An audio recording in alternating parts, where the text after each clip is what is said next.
Welcome to the First Amendment and the Late Night Fallout, Legal Limits on Government Action.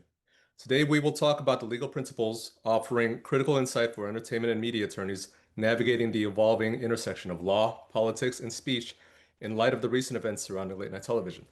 My name is John Baldivia. I'm a partner at Rossi, Baldivia, Klein, Fine, and Spector, and I will be moderating today's program. I'm going to try my best to avoid any political biases in the discussion, but due to the highly politicized nature of the topic, we'll see how that actually goes. I'm delighted to introduce our speakers.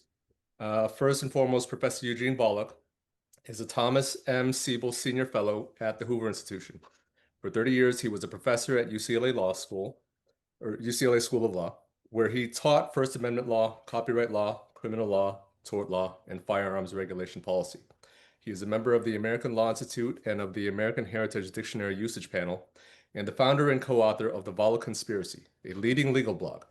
His work has been cited in more than 300 court opinions, including 10 Supreme Court cases, as well as over 5,000 academic articles. Next, we have Doug Mirell, who is a partner at Nolan Heimann LLP. Doug is a powerhouse litigator in the entertainment field and a lawyer who follows his conscience, representing celebrities, entertainers, companies, guilds, media concerns, and others in litigation over the course of several decades and counting. His imprint can be found on hundreds of important entertainment-related issues that were resolved in the courts or that required legislative action. Specifically, Doug is a driving force in the First Amendment and entertainment industry lawsuits, anti-SLAPP motions, copyright and trademark infringement actions, new and traditional media law issues, invasion of privacy and defamation claims, and publicity rights disputes. Last but not least, David Loy became the First Amendment Coalition's legal director in 2022. David is an experienced free speech and open government litigator.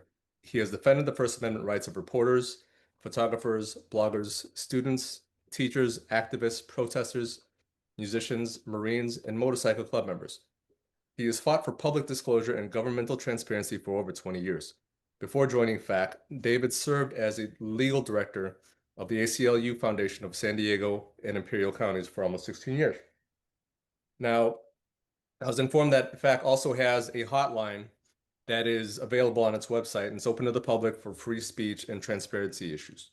The link will hopefully post in the chat or somewhere in the materials for everyone to access.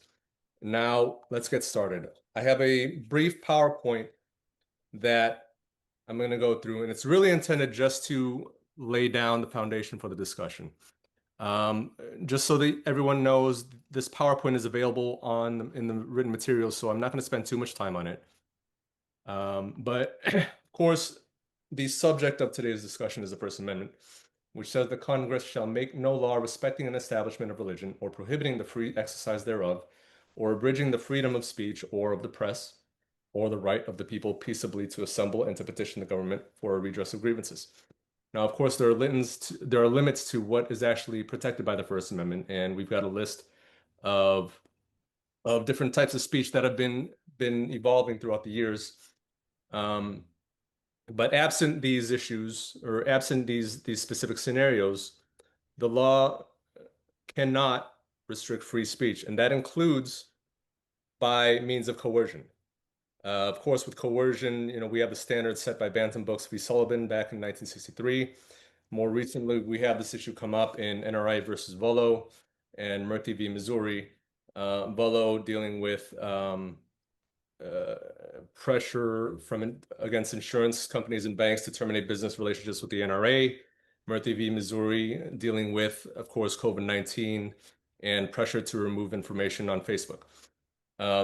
The question with coercion is, of course, whether based on the totality of circumstances, the government official's actions could reasonably be understood as a threat of adverse consequences aimed at coercing a private party to punish or suppress someone else's speech on the government's behalf. Now, separate from that, the FCC has certain rights to regulate speech that are made on broadcast networks. Again, we have a lot of this information included in the written materials, so I don't want to spend too much time on it. But I just want to highlight that on the FCC website, there are pages that discuss regulating the broadcast of false information that causes substantial public harm. There are matters involving false content during news programming. and there's also the issue of broadcast news distortion. Doug, just to turn over to you, how how do we look at whether something is a matter that's going to cause public harm? So I think the question generically goes back to the FCC's prime directive, which is to ensure that broadcasters, and let's recall here that we are talking about broadcast media as opposed to things on the internet, that broadcast media operate in the public interest. And that's an issue that has been around for quite some time. And indeed, as long ago as the JFK administration, when Newton Minow was head of the FCC, he spoke about this issue in the context of calling television broadcasting largely a vast wasteland. And when he did so, he actually was called on the carpet by none other than Sherwood Schwartz, who was the creator of Gilligan's Island, who named its shipwrecked boat the SS Minnow after Newton Minnow. But that humorous aside, Minnow himself said that if he meant that in response to what one editorialist wrote, he said that if that editorialist meant that we intend to enforce the law in the public interest, let me make it perfectly clear that he is right. We do. He then went on to say, if he meant that we intend to muzzle or censor broadcasting, he is dead wrong. And indeed, if you look at the FCC's own website today, you'll see a consumer guide that's posted in which it is stated that the FCC is barred by law from trying to prevent the broadcast of any point of view. It goes on to say that, to cite an opinion by the commission itself, that the public interest is best served by permitting free expression of views. This principle ensures that the most diverse and opposing opinions will be expressed, even though some may be highly offensive. And then let me just add one other thing, if I might. The current chair of the FCC is a fellow named Brendan Carr, and he is the one who instigated the commentary around Jimmy Kimmel's broadcast. And I note that back in 2019, he was responding to an op-ed that was published in USA Today that was authored by the Democratic appointed FCC Commissioner Jessica Rosenworcel. And she had called for restrictions on e-cigarette advertisements. But in response, Carr wrote the following, and I quote, "Should the government censor speech it doesn't like? Of course not. The FCC does not have a roving mandate to police speech in the name of the public interest." But I think the question that we need to address today is whether that is precisely what the FCC did when Brendan Carr made his statements that could indeed be considered a form of coercion. Great, great. Thanks for that. Now let's kind of jump into that.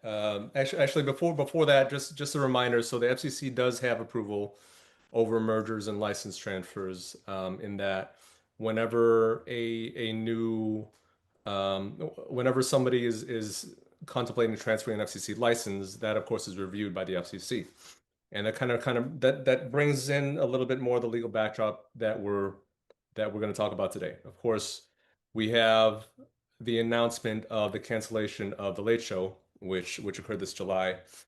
Um, Colbert had made some comments regarding Paramount's settlement of a lawsuit with Trump for $16 million. He called it a big fat bribe. And 3 days later, of course, the announcement came that The Late Show will be canceled after this season. Now, within the backdrop of that, of course, is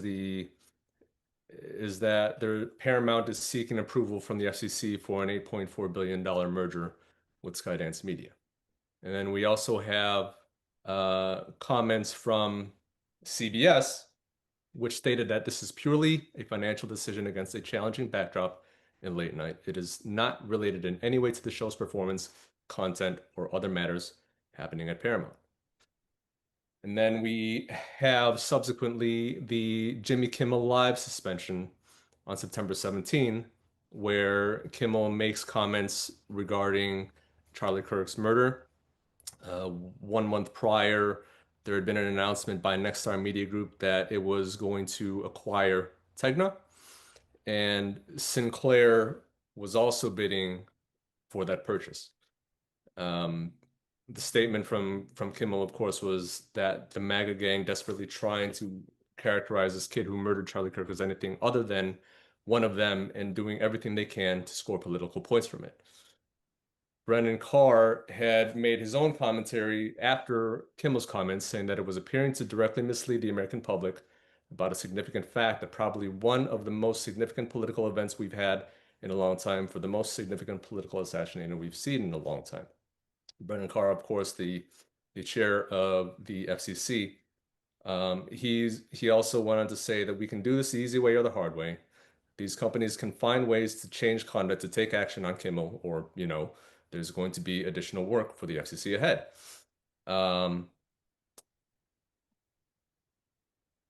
He also said our goal is to make sure that broadcasters are serving the public interest.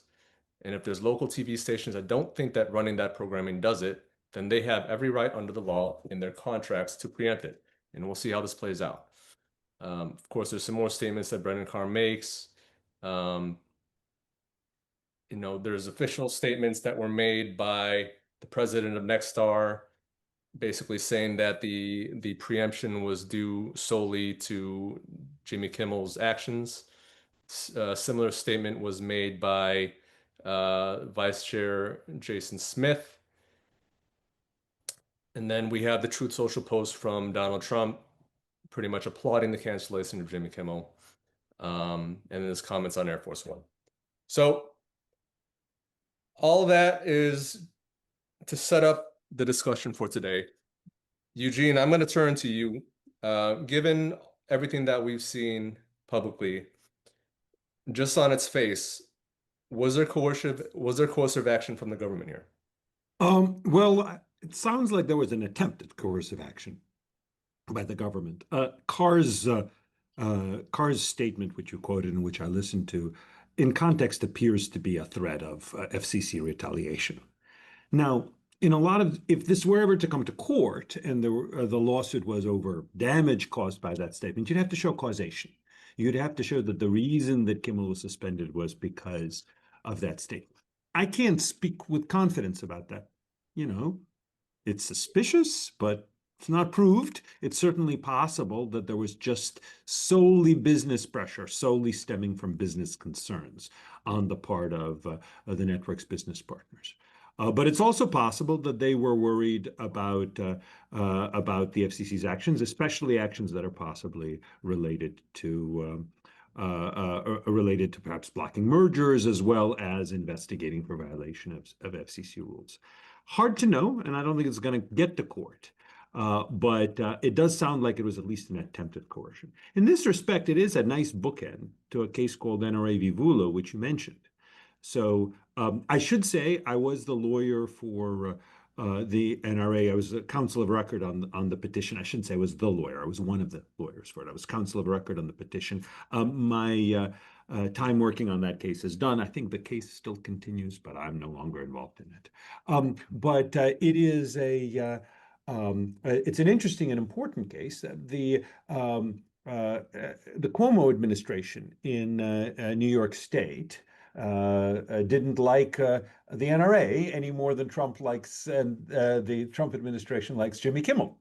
And the allegations were, this came up in a motion to dismiss, so what the court was dealing was with the allegations. The allegations were that they basically pressured financial intermediaries, insurance companies, for example, to cut off or limit their business relations with the NRA through the threat of various regulatory actions, regulatory enforcement actions against the insurance companies. And the court unanimously said that was enough to state a claim.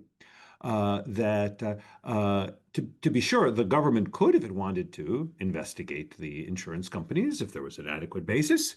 Insurance companies could, if they wanted to, cut off dealings with the NRA, but the government couldn't threaten the insurance companies with one as a means of getting the other. So it's an application of and probably broadening of the Bantam Books precedent from 1963, which you also cited. So I think that this is will be pretty clear application of NRA v. Vullo, subject to, again, the requirement, as in NRA itself, v. Vullo itself, that it's got to be proved that there was, in fact,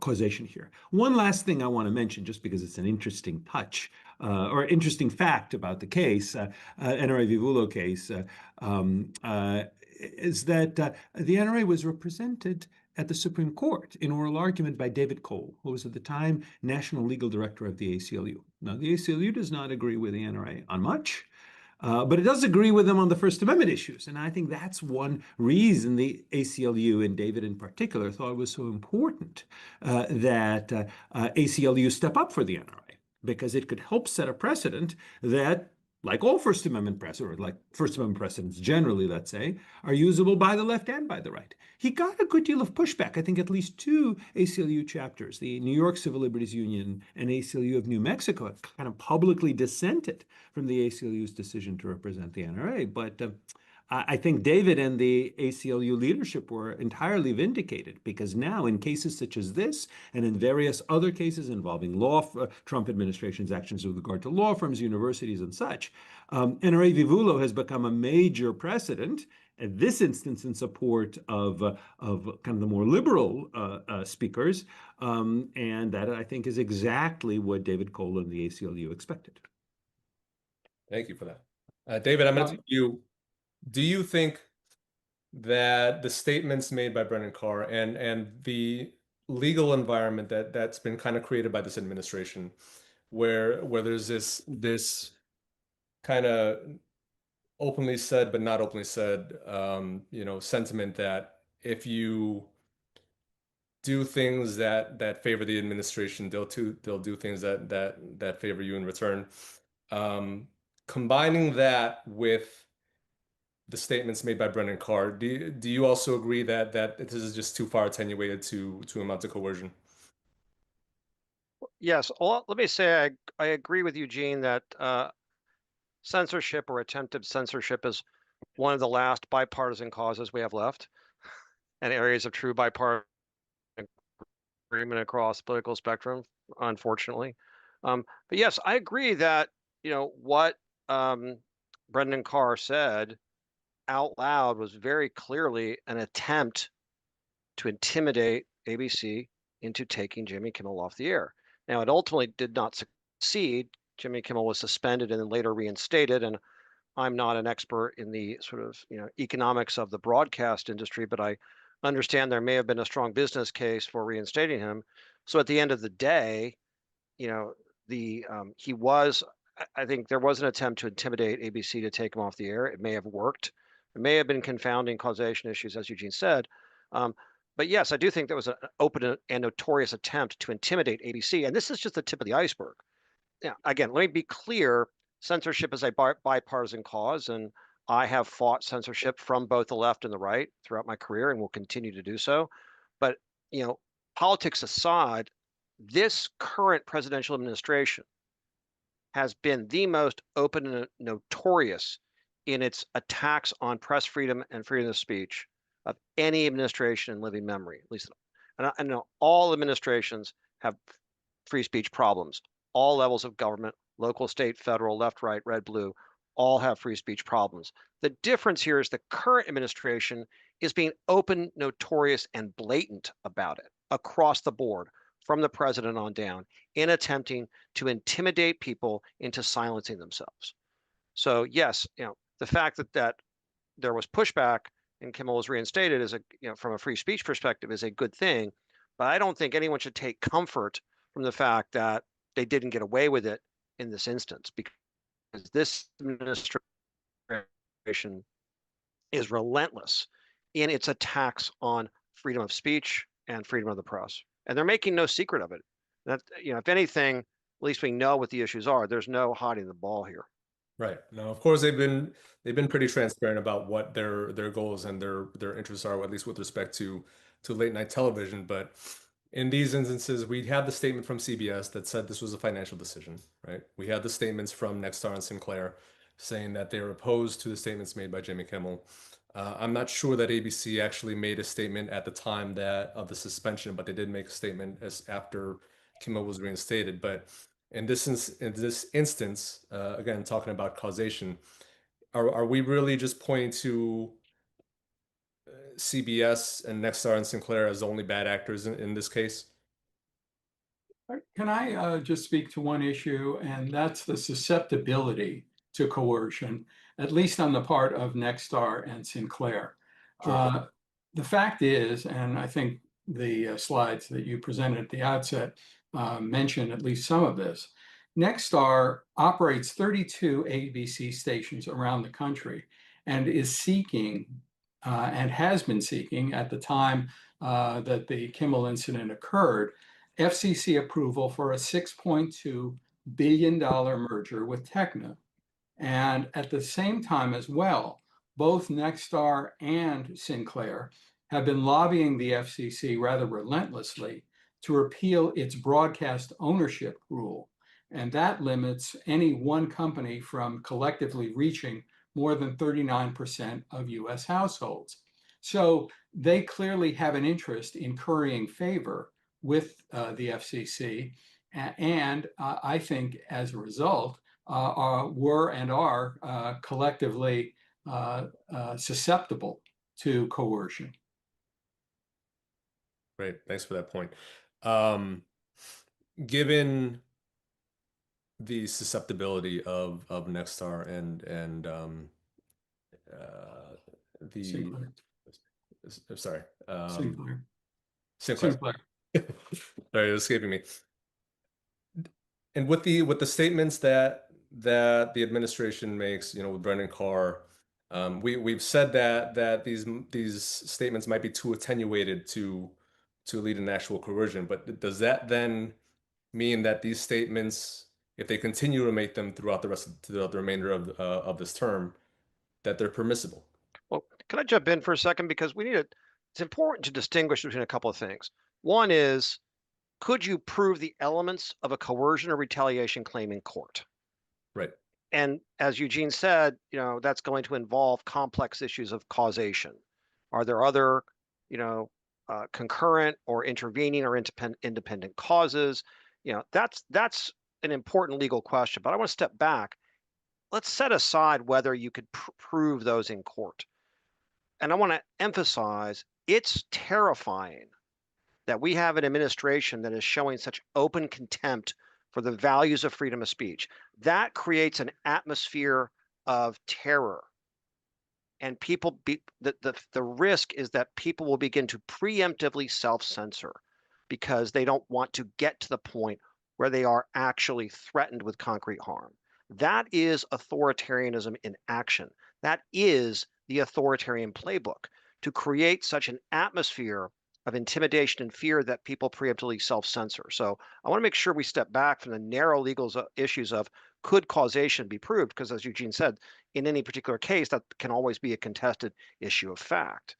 But if we're talking about the health of civil society and the value of freedom of speech in protecting robust civil society, I think civil society is under attack in ways that are unprecedented, nearly unprecedented in this country. There are some historical analogies, so this is not completely a new thing, but certainly in living memory, certainly the last 50 to 60 years, this is terrifying for civil society and freedom of speech generally, even if you couldn't prove. And what's even more challenging, speaking of litigation, there are immense procedural challenges to suing federal officials. Particularly, I don't want to turn this into a seminar on civil procedure and Bivens and the fact that Bivens actions are hanging by a thread in the Supreme Court. We should not be taking comfort from the fact that, maybe we could or could not prove the elements of causation. This is an immense threat to values of free speech and free press. So Right. if I could chime in, I agree with very much of what David is saying.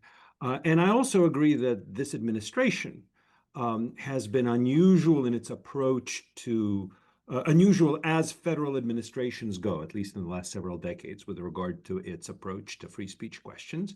I do think the Biden administration tried quite hard to get social media platforms to restrict certain kinds of speech online. But it is true that this administration appears to be acting more coercively than the Biden administration at least has been proven to have done, in part because I think it's viewing itself as facing kind of hostile entities in the media, whereas the Biden administration viewed itself as facing at least somewhat friendly entities in social media. But I will say, as a general matter, if you go beyond just what the administrations do, and I totally agree that what the federal government does is especially important, but this is a variant of what people have been complaining about with regard to universities, for example, public and private, for a long time, that when a university punishes a faculty member for saying things that some people view as offensive on matters like race or gender identity or whatever else, or punishes students, or allows the suppression of a speaker, the main effect is not on that one person. That's one person, maybe one group. The main effect is the message it sends to others, to faculty members saying, you know, I know you're maybe a little questioning views on popular in your university, with regard to, say, gender identity or transgender athletes in women's sports. Sort of the inner voice. I know I am kind of worried or not sure about that. Is it really a good idea to talk about that?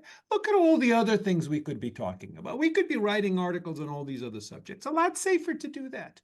Why even risk this kind of possibility of firing in some situations, suspension, even investigation? I mean, after all, what would have happened likely with regard to the FCC and Kimmel is, even if they had launched an investigation, probably nothing much would have happened with regard to it, especially given the prospect of judicial review. I think the federal courts would have slapped that down. But even an investigation is something that is really quite restrictive. Or to give another example, I mean, this is the Beverly Hills Bar Association. California law prohibits private employers from firing employees for their political activity. That's Labor Code sections 1101 and 1102. Political activity is defined very broadly.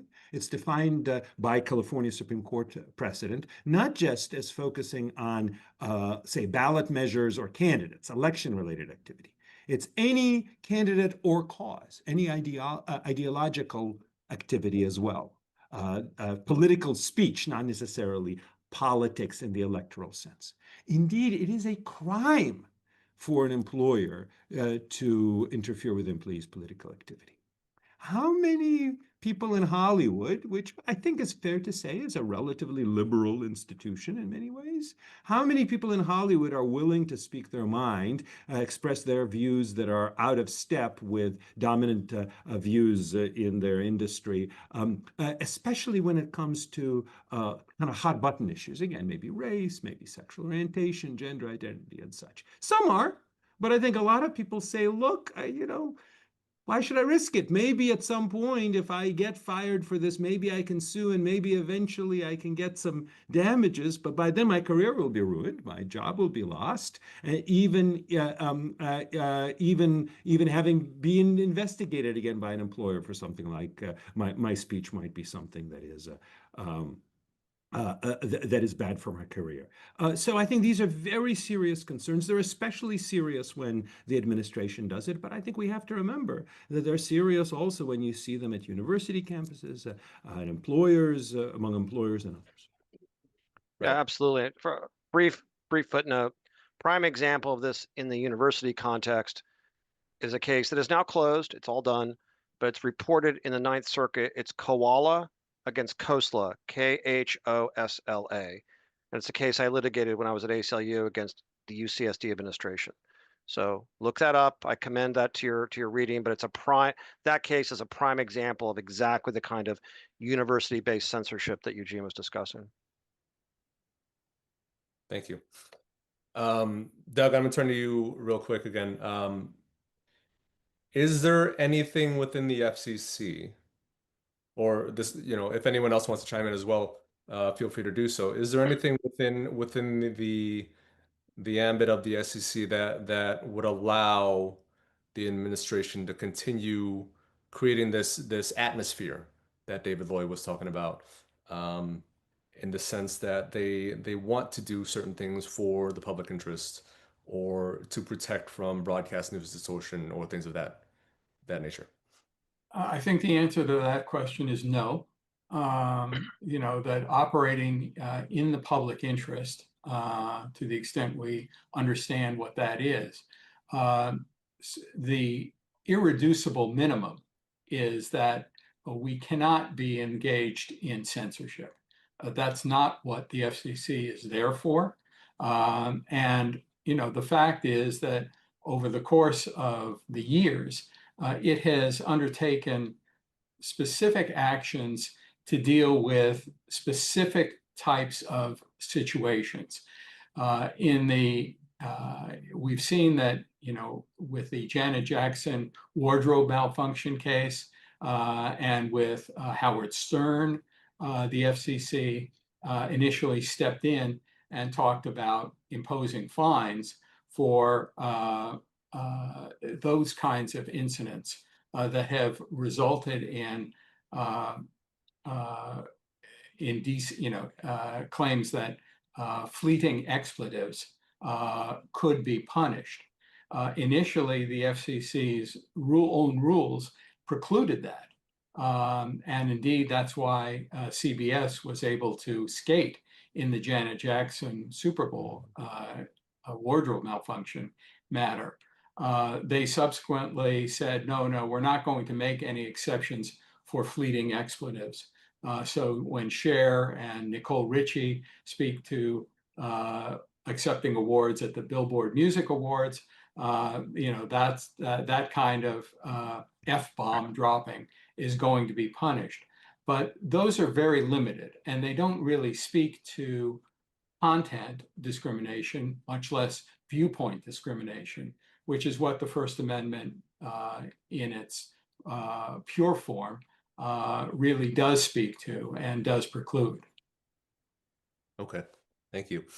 Turning again to this atmosphere of fear of making certain viewpoints that are adverse to the administration. When we're talking about wanting to actually do something about it, in the case of the Late Show, in the case of Jimmy Kimmel Live, when you've got Paramount, and Nexstar and Sinclair making statements that none of this was actually the result of the FCC. And let's assume that even notwithstanding those statements, the claimant is able to show that, this atmosphere did contribute to it. There was coercion here. Who actually has standing to sue in this instance? That's a really interesting question. And if I can refine a bit what we mean by standing, if we're talking about standing to obtain an injunction against the government to stop doing the bad thing, that's going to require someone with a concrete stake in the issue who is adversely impacted and can prove that the government's action caused them some legally cognizable harm, which is then redressable by a court. So the way that's typically done in First Amendment cases is to say, I'm the plaintiff and the government's doing something that chills my speech, because typically you have to assert your own rights, not those of others, with some exceptions. And the government's action caused me to chill my speech, and a court order can fix that by making it stop. So the obvious example, like assume, for example, that Jimmy Kimmel were still off the air and his speech is chilled. He would theoretically have standing to sue probably Brendan Carr in his official capacity or any other federal official up and down the chain of command that is implicated, directly, and say, what you did caused me cognizable harm by chilling my speech, and the court should order you to stop it. Now, that will get into causation issues that Eugene raised, because to state the obvious, nobody has a First Amendment right to compel a private broadcaster or publisher to give you a platform. So I don't have a constitutional right to get my letter to the editor published. A reporter does not have a constitutional right not to get fired by their newspaper. or to have any particular story published. Jimmy Kimmel does not have a First Amendment cause of action against ABC to keep himself on the air. But that's how these cases would tee up if it were. Now, the fact that he's back on the air means he no longer has that standing because he's back on the air, unless he could prove some imminent likelihood that they're going to do this again and threaten him with censorship. And sometimes you don't have to wait for the actual censorship to occur. You can say, I have a strong belief, a good reason to believe they're going to try to censor me. I'm asking the court to step in to stop it from happening. So with that idea of threatening future action, when we have the administration openly targeting people like Colbert, Kimmel, Fallon, The View, at what point does this cross the line? Because from what we've kind of discussed, it seems like you're not able to prove anything happened in court because the causation is just too attenuated here. And so, you know what, there is no recourse for whoever's complaining about this. So what redress is there? Is there anything that can be done? Well, not all problems have a legal solution. Part of the problem, adding to the points that David mentioned, which I think are excellent points, is lots of people in Hollywood or in any business don't really want to sue for a variety of reasons, one of which is it may burn professional bridges. Let's say there was a way in which Kimmel could sue, maybe for damages. There is no damages remedy against the federal government for First Amendment violations because Congress, while it imposed such a remedy with regard to states, hasn't done that with regard to the federal government. But let's assume he had some means of suing. Part of his argument would be that this forced my employer to temporarily take me off the air, and therefore that they lied. The argument might end up being in denying that they were coerced into doing this. That's not going to be really good for his relations with his employer. And even if he decides to quit and move on to some other network, maybe you don't want to get a reputation as a litigious ex-employee, or even when you are somebody of Jimmy Kimmel's rank. So there are all sorts of reasons why a lot of injustices don't actually get resolved in court. I wish that there would be a way of suing the federal government the way that one could sue state governments. Neither the Democrats, when they were in control of Congress, nor Republicans have been terribly eager about to do that. But it would be great if they did. But I think the real thing that needs to be done is what we've been seeing done, which is public pushback. You have people who denounce the FCC for doing that, who point out that Carr is being inconsistent with his previous views, and the Trump administration inconsistent with their previous statements about the First Amendment. I think it's very helpful that some people on the right have spoken out as well. Ted Cruz, I think, is to be praised for speaking out against Carr's statements. So I think this kind of political pushback ultimately may be the only game in town, but may actually be a pretty important tool for reining in what is, after all, political misbehavior. Can I camp on that for just a second? Yeah. I think Eugene is absolutely right, and we've seen this movie before. We've seen what happened during the McCarthy era, the Red Scare, where people were intimidated and where networks bowed down to McCarthy's coercion, and the ultimate resolution of that wasn't the legal resolution. It was Joseph Welch telling McCarthy, have you at last no sense of decency? And that plus, more general public pushback may be exactly what is necessary, and maybe the only thing that will ultimately cause a surcease in this kind of activity.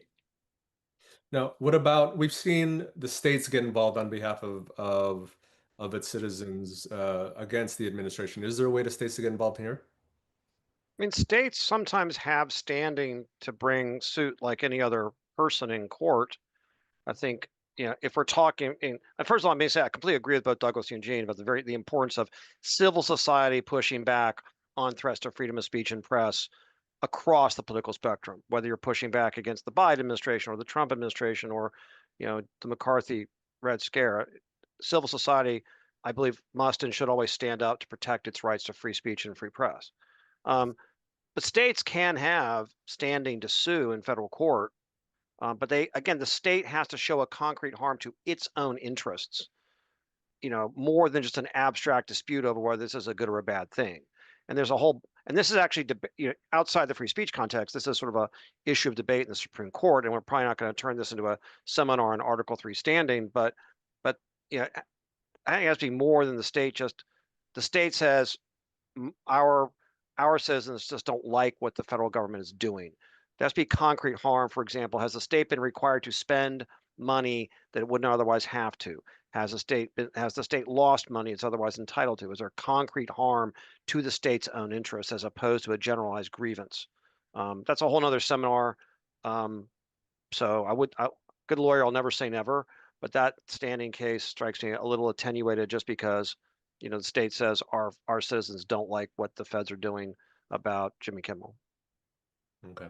And so just to turn briefly back to this idea of unprotected speech, I don't think that any of these points are really at issue here, but is there a case to be made that any of the statements made by Kimmel or by Stephen Colbert constitute incitement or defamation in any manner that would allow the government to step in and say, no, you can't do that? Well, certainly not incitement or defamation. I mean, Kimmel didn't say anything false about any particular person that damaged their reputations. So it's not defamation. He didn't intentionally urge imminent and likely lawless action against any particular person. It's not incitement. What he did say is something that was pretty clearly false. He was saying that the MAGA crowd were trying to pretend that this was not one of theirs who did this, which the way the English works, that basically means he was saying that it was somebody from the right who murdered Charlie Kirk.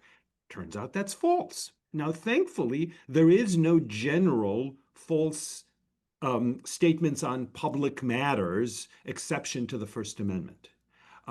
People tried to some years ago. People tried to argue that there ought to be a general misinformation or disinformation, or some people have said malinformation exception. There was a lawsuit, for example, in Washington courts against Fox for supposedly spreading misinformation with regard to COVID.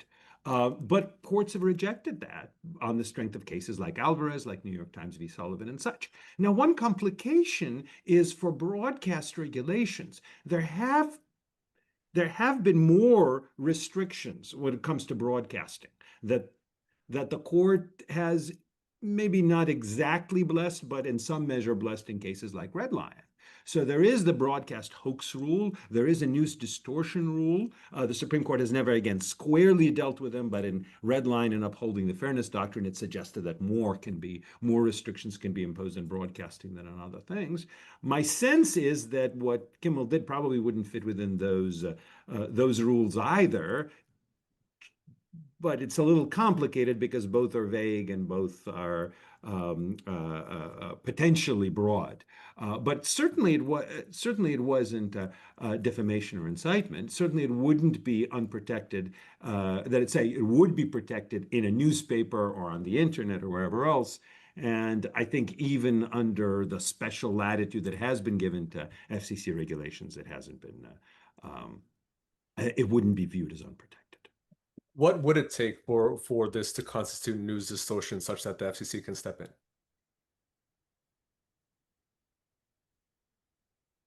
I have a very hesitant and tentative answer, but I would love to hear what other people who know more about the subject can say. Well, I certainly don't think that that there is a general requirement or a general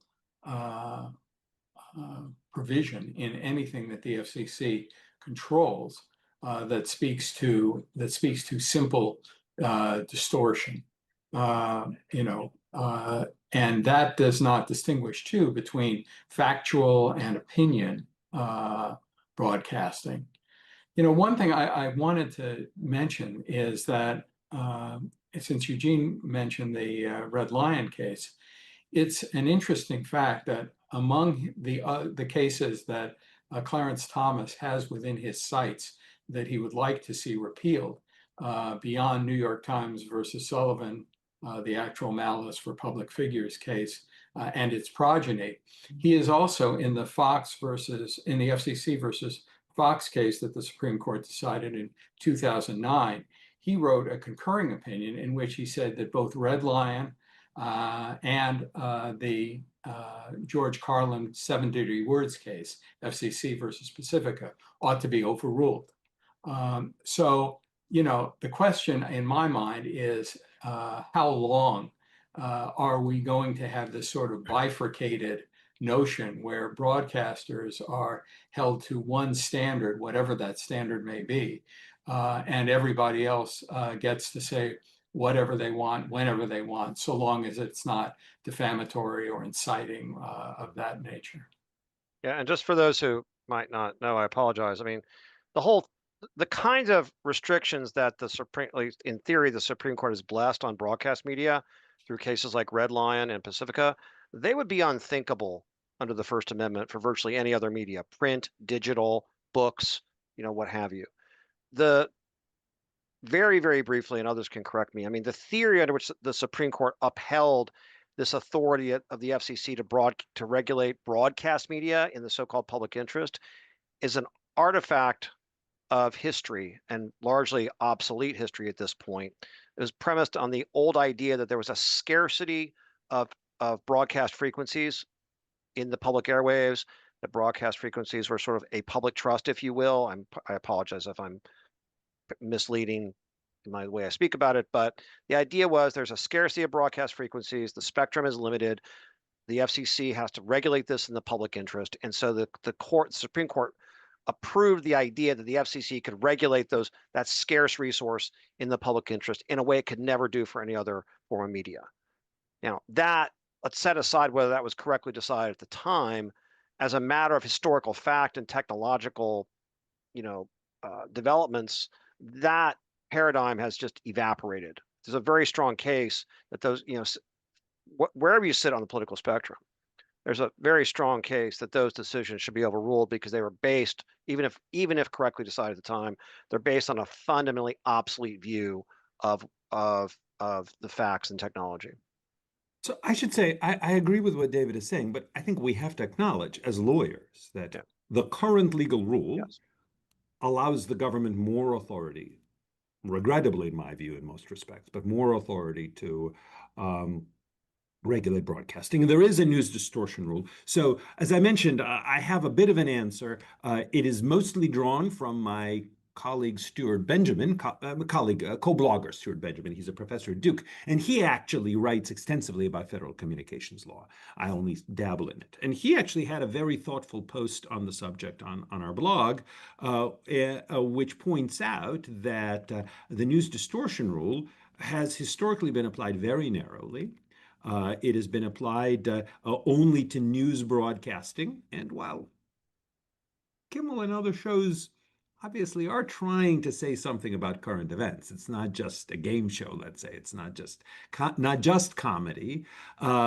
It's not the kind of news programming that the rule, I think, was created for. It also requires that the distortion be substantial, it be deliberately intended to slant or mislead, and involve a significant event and not merely a minor incidental aspect of a news report. Not clear that misstating the ideological affiliation of the shooter, of the murderer, even if it's viewed as deliberate, and it's not clear that it is, would count. And beyond that, the other thing that Stuart points out is that there's been only one finding of a news distortion since 1982, And none of the cases, none of the 8 cases since 1969 involved a revocation of a license, and mostly involved like a letter of admonishment, which is that common tool the FCC uses. So the implication that there would be sort of serious punishment for it is, I think, even less justified. And Carr's implication, even less justified. So that's why I think the news distortion rule probably would not apply here, and in any event would not justify any claim that there's a real risk of a loss of license for a minor error like this, even if it were found to be deliberate. Excellent points. I'm going to turn quickly, because we have a few minutes left, to some of the questions that were posted in our chat. A couple of these deal with fairness doctrine and equal time rule. The first question is, if prior regulatory doctrines such as the fairness doctrine, the equal time rule, and personal attack rule are no longer constitutional as to broadcasters, why is even a public interest rule still constitutional? It seems vague, potentially manipulated. Or is its constitutionality potentially subject to challenge? Well, as I said, potentially subject to challenge, yes. Someone wants to tee up a challenge to ask the Supreme Court to overrule Redline and Pacifica, the court could take that up. But as Eugene mentioned, Eugene and Doug mentioned, Red Lion and Pacifica are good law. They are still currently binding. And so, as Eugene said, all these FCC regulations are on the books, and the FCC has this legal authority for the moment, until or unless Red Lion and Pacifica are overruled. And let's just be clear, too, that the fairness doctrine, which was initially adopted in 1949, was abolished as a policy by the FCC itself in 1987. And then, as if to put the nail in the coffin, the rule implementing that policy was removed from the Federal Register in August of 2011. So, we're now we're now more than a decade past when the fairness doctrine had any conceivable relevance. Yeah, I mean, the fairness doctrine is not in the books. Red Lion, the 1969 unanimous opinion upholding it, is still on the books. I'm glad that Justice Thomas spoke out against it. Some other justices have at times spoken out against it too. It would be good if the court formally overruled it, but when we were talking about Red Line, it was as illustration of the court's holdings, which have not been yet overruled, that restrictions on broadcasting may be permissible even if they're not permissible on newspapers. And one example of such a restriction, not at issue in Red Line itself, but possibly could be upheld under the logic of Red Line, is the news distortion rule. There's another example, the broadcast hoax rule, which involves, I think, more serious and deliberate hoaxes. Now, what about viewership expectations? Can we discuss the right of citizens to expect a balanced presentation upon its airwaves and the FCC's historical obligation, example, the equal time requirements, to ensure a balanced representation of political views? Well, I can expect a lot of things, but it isn't very reasonable for me to expect things. I can't expect balanced presentation from say, opinion magazines.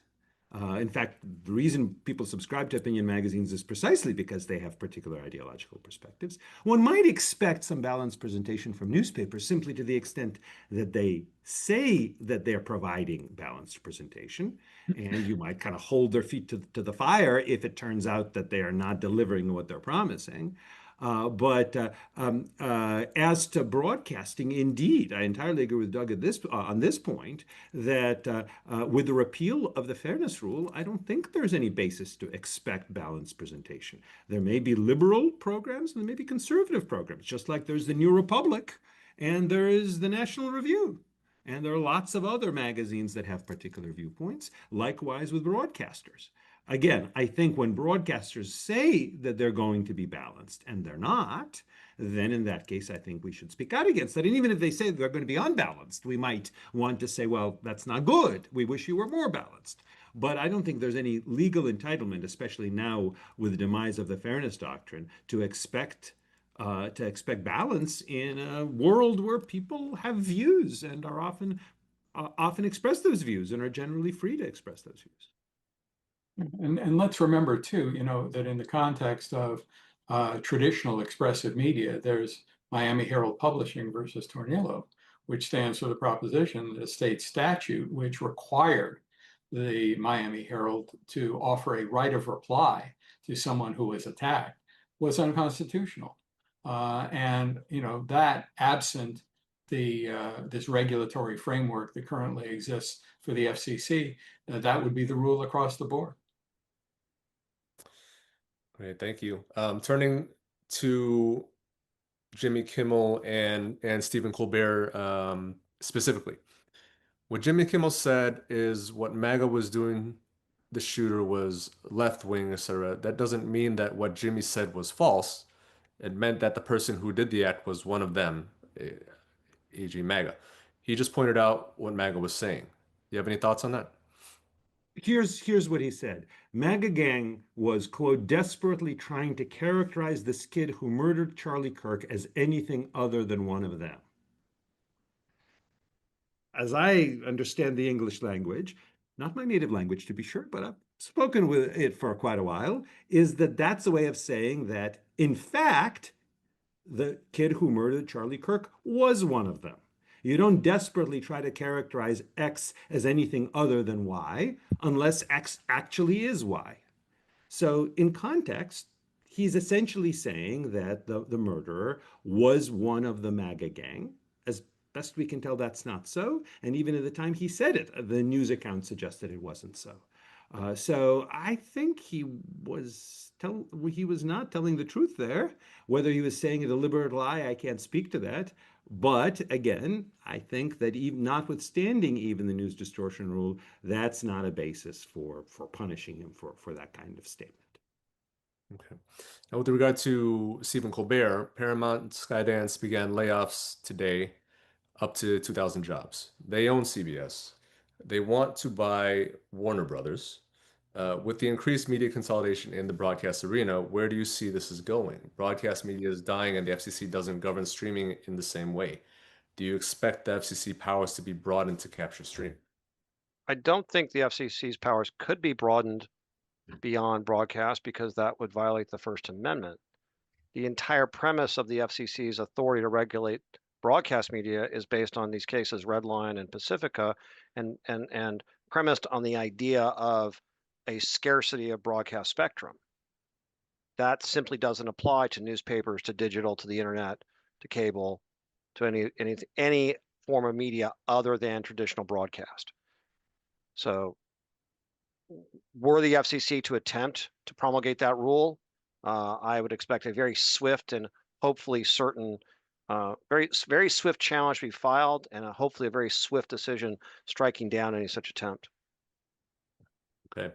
One final question for the record. Kimmel's offending statement was made before new evidence, primarily revelation of the shooter's partner's statements, that foreclosed the theory that the shooter was on the right, became public.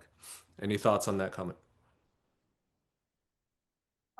I would say I agree with Eugene. I mean, it's quite possible what Jimmy Kimmel said was in fact objectively false, but that's almost a non-issue, because even if it was false or it wasn't, that's not a grounds to censor his speech, whether under FCC rules or the First Amendment. The only arena in which falsity would be relevant for First Amendment perspectives, maybe not the only, the primary arena would be if you had an actual defamation lawsuit where an allegedly false statement of fact was made of and concerning a specific individual, and then a court can litigate, was that statement false or not? Maybe false advertising cases, commercial speech, or other areas where courts have authority to adjudicate, was a statement false? Perjury trials, there's a number of legal arenas where falsity of a particular statement is sort of relevant. This is not one of them, in my view. So I don't think we need to debate whether what Kimmel said was or was not false. What did he know or did not know at the time? What was the evidence or not the evidence? Assume it to be false. It's not a basis to censor his speech.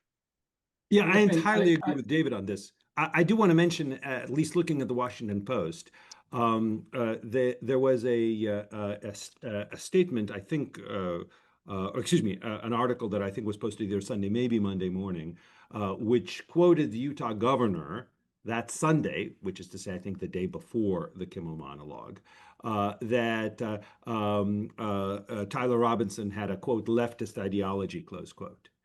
Now, maybe you can't take that to the bank either. You could say, well, the Utah governor, who's a Republican, says this. I'm not sure I believe it. I totally understand.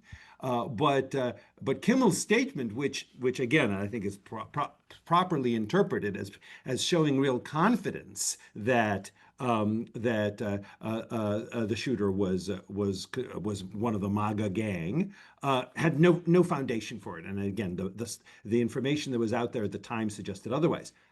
The point, though, and I think the deeper point, which is what David points out, is that thankfully, generally speaking, you can't punish speech just because somebody says with great confidence something they should have no confidence in at all, or something where really they ought to, given the facts, believe otherwise. This kind of misstatement is inevitable in public discussions, especially with fast-moving news stories, and I think it should not be punishable. And I think Kimmel himself has basically said that what he said was dumb and perhaps ambiguous. But I think that stupidity is protected speech. Thank God. Thank goodness. And if that's the greatest offense that he took, so be it. And let's remember too that he was talking about somebody who is if he was talking about Charlie Kirk, we cannot defame the dead, that's another whole perhaps topic of conversation. But just let that be known. Great. Well, we've pretty much hit the end of our time. Just really quick, if you can share maybe closing thoughts. Is this the new relationship that we should expect between the federal government and broadcast media moving forward?